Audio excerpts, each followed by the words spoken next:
ఆంధ్రప్రదేశ్లో అధికార ప్రతిపక్షాలుగా ఉన్న దేశ రాజకీయాల్లో మాత్రం బీజేపీతోనే జగన్ తన ప్రయాణాన్ని కొనసాగిస్తున్నారు. వైసీపీ ఆవిర్భావం నుంచి కేంద్రంలో అధికారంలో ఉంటున్న బీజేపీకి మద్దతు ప్రకటిస్తూనే వస్తున్నారు. తాజాగా ఉపరాష్ట్రపతి ఎన్నికల్లో ఎన్డీఏ కూటమి అభ్యర్థికి మద్దతు ఇవ్వాలని వైసీపీ నిర్ణయం తీసుకుంది.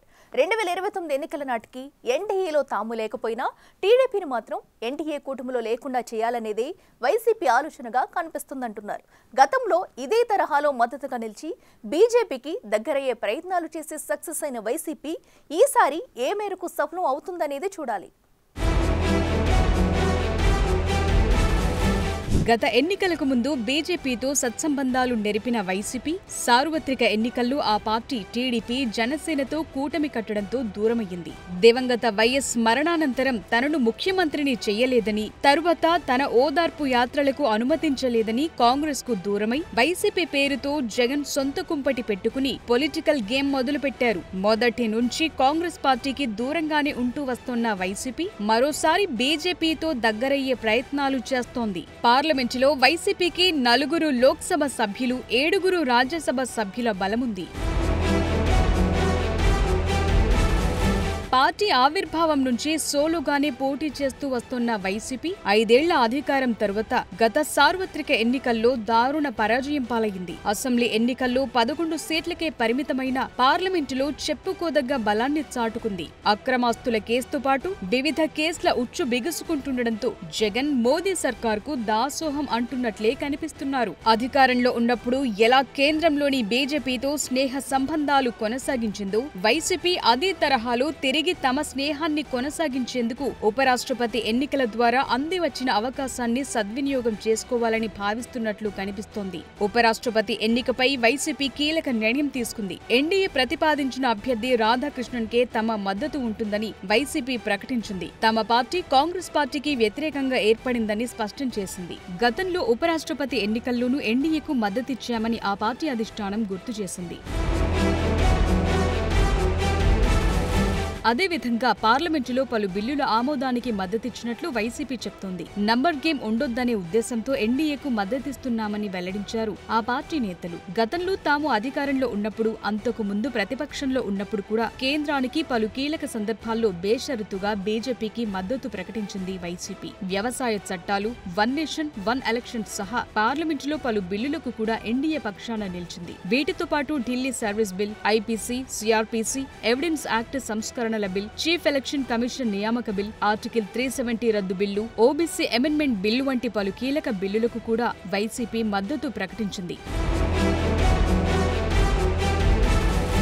అంతేకాకుండా 2023లో ప్రధానమంత్రి నరేంద్ర మోదీపై విపక్షాలు ప్రవేశపెట్టిన అవిశ్వాస తీర్మానం సమయంలో బీజేపీకే జగన్ మద్దతు ప్రకటించారు. వీటితో పాటు రాష్ట్రపతి, ఉపరాష్ట్రపతి వంటి దేశ అత్యున్నత పదవులను రాజకీయాలతో ముడిపెట్టకుండా ఏకగ్రీవంగా గెలిపించుకోవాలని జగన్ అంటూ బీజేపీకి మరింత చేరువయ్యే ప్రయత్నం చేస్తున్నారు. అత్యున్నత పదవులు అందరి అంగీకారంతో ఏకగ్రీవంగా గెలిపించాలని, అప్పుడే దేశ ప్రతిష్ఠ పెరుగుతుందని జగన్ భావిస్తున్నారని ఆ పార్టీ నేతలు చెప్పుకుంటున్నారు. కాంగ్రెస్ తో విభేదించి బయటకొచ్చి సొంత పార్టీ ఏర్పాటు చేసుకున్న జగన్ 2012లో కాంగ్రెస్ పార్టీకి చెందిన ఆనాటి యూపీఏ కూటమి అభ్యర్థి ప్రణబ్ ముఖర్జీకి రాష్ట్రపతి ఎన్నికల్లో మద్దతిచ్చారు. అప్పట్లో ప్రణబ్ ముఖర్జీ సీనియారిటీకి తలవంచే మద్దతిచ్చారన్న అభిప్రాయం ఉంది.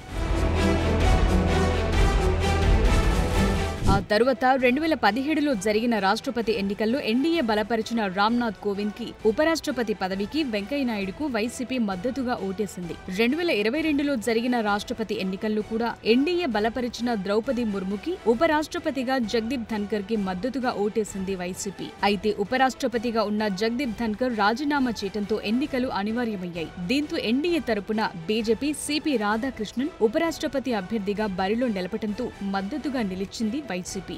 మొత్తం మీద మరోసారి తమకు బీజేపీతో స్నేహ సంబంధాన్ని పునరుద్ధరించుకోవటానికే జగన్ ఆ నిర్ణయం తీసుకున్నారని రాజకీయ విశ్లేషకులు భావిస్తున్నారు. తెలంగాణ నుంచి తెలుగు బిడ్డ జస్టిస్ సుదర్శన రెడ్డిని ఇండియా కూటమి అభ్యర్థిగా ప్రకటించిన జగన్ అలాంటి నిర్ణయం తీసుకోవటం వివాదాస్పదంగా మారింది. మరోవైపు కాంగ్రెస్ అగ్రనేతలు వైసీపీ నేతలతో సంప్రదింపులు జరుపుతున్నారు. రాజ్యసభలో 7 సభ్యుల బలమున్న వైసీపీని తమ వైపు లాక్కోవాలని కాంగ్రెస్ ప్రయత్నిస్తోంది. దాంట్లో భాగంగానే తాజాగా ఢిల్లీలో కొన్ని కీలక పరిణామాలు చోటు చేసుకున్నాయి. ఎంపీ రఘునాథరెడ్డి కాంగ్రెస్ అధ్యక్షుడు ఖర్గే నివాసానికి వెళ్లి భేటీ అవ్వటం ఏపీ రాజకీయాల్లో కీలకాంశంగా మారింది. అది జరిగిన గంటల వ్యవధిలోనే కాంగ్రెస్ అగ్రనేత జైరాం రమేష్ వైసీపీ కీలక నేత వైవి సుబ్బారెడ్డికి ఫోన్ చేసి మద్దతు కోరటంతో వైసీపీ కాంగ్రెస్ వైపు వెళుతుందా అనే చర్చ మొదలైంది. అయితే వైసీపీ నేతలు మాత్రం ప్రెసిడెంట్, వైస్ ప్రెసిడెంట్ విషయంలో తాము మొదటి నుంచి ఎన్డీఏ వైపే ఉన్నామని స్పష్టంగా చెప్తున్నారు. అలాగే ఎన్డీఏ నుంచి తమను ముందుగా అడిగారని, దాంతో వెంటనే ఓకే చెప్పాల్సొచ్చిందని, మీరు లేట్ గా అడిగారని సుబ్బారెడ్డి సమాధానం చెప్పినట్లు సమాచారం. ప్రస్తుతం ఆంధ్రప్రదేశ్లో వైసీపీ పాలనలో చేసిన అక్రమాలు, దౌర్జన్యాలపై పలు కేసులు నమోదయ్యాయి. కీలక నేతలు సైతం అరెస్ట్ అయి జైల్లో ఉన్నారు. లిక్కర్ కేసులో జగన్ అరెస్ట్ అదిగో ఇదిగో అంటూ చక్కర్లు కొడుతోంది. ఇటువంటి పరిస్థితుల్లో జగన్ ఇండియా వైపు వెళ్లే అవకాశం లేదని రాజకీయ విశ్లేషకులు అంచనా వేస్తున్నారు. ఉపరాష్ట్రపతి ఎన్నికను బీజేపీ ఎంతో ప్రతిష్టాత్మకంగా తీసుకుంటోంది. నిజానికి బీజేపీ నాయకత్వంలో ఎన్డీఏ కూటమికి ఎలక్టోరల్ కాలేజ్లో పూర్తి మెజార్టీ ఉంది. కానీ ఇది చాలదు. బంపర్ విక్టరీ కొట్టాలి. ఇండియా కూటమిని ఓడించాలి. అంతేకాదు ఎక్కువ పార్టీలు పరోక్షంగా అయినా తమతోనే ఉన్నాయని ఎస్టాబ్లిష్ చేసేలా బీజేపీ అడుగులు వేస్తోంది. ఈ ఎత్తుగడతోనే బీజేపీ జగన్ కి టచ్ లోకి రాజ్నాథ్ సింగ్ వచ్చారనే టాక్ నడుస్తోంది. కేంద్ర మంత్రి రాజ్నాథ్ సింగే ఉపరాష్ట్రపతి ఎన్నికకు సంబంధించి విపక్షాలను కోఆర్డినేట్ చేసుకునే బాధ్యతను కేంద్రం అప్పగించింది. దాంతో ఆయన జగన్ కు ఫోన్ చేసి మాట్లాడారు. తమ అభ్యర్థికి మద్దతివ్వాలని కోరారు. బీజేపీ నుంచి వచ్చిన ప్రతిపాదనతో జగన్ పార్టీ నేతలతో చర్చించి ఎన్డీఏ అభ్యర్థికి మద్దతు ప్రకటించారంటున్నారు. వైసీపీకి బీజేపీకి మధ్య లోపాయికారి ఒప్పందం ఉందని ఏపీ కాంగ్రెస్ అధ్యక్షురాలు షర్మిల తరచూ ఆరోపిస్తున్నారు. మోదీ దత్తపుత్రుడు జగన్ అని విమర్శలు గుప్పిస్తున్నారు. వైసీపీ ముసుగు మళ్లీ తొలగిందని, లోనున్న కాషాయ కండువా మరోసారి బయటపడిందని టార్గెట్ చేయటం మొదలుపెట్టారు. ఆంధ్రప్రదేశ్ రాష్ట్రంలో కూటమి పక్షాలతో కుస్తీ, ఢిల్లీలో మతపిచ్చి బీజేపీతో దోస్తీ అన్న విమర్శలు వెల్లువెత్తుతున్నాయి. దేశ ప్రతిపక్షాలన్నీ కలిసి రాజకీయాలతో సంబంధం లేని ఒక తెలుగు బిడ్డ, న్యాయ నిపుణుడిని నిలబెడితే బీజేపీ నిలబెట్టిన ఆర్ఎస్ఎస్ వాదికి మద్దతిస్తారా అని వైసీపీపై ధ్వజమెత్తుతున్నారు. ఏ పార్టీతోనూ పొత్తులు కానీ అవగాహన కానీ లేవని వైసీపీ నేతలు చెప్తోన్న మాట. తమది న్యూట్రల్ పార్టీ అంటూ వైసీపీ ప్రకటించుకుంటోంది. కేంద్ర స్థాయిలో బీజేపీ నాయకత్వంలోని ఎన్డీఏ కూటమితో కానీ, అలాగే కాంగ్రెస్ నాయకత్వంలోని ఇండియా కూటమితో కానీ వైసీపీకి రాజకీయ బంధం అయితే లేదని ఆ పార్టీ నేతలు చెప్తున్నారు. అయితే జాతీయ స్థాయిలో ఎన్డీఏకు జగన్ పదే పదే బేషరతుగా మద్దతివ్వటం తీవ్ర విమర్శల పాలవుతోంది.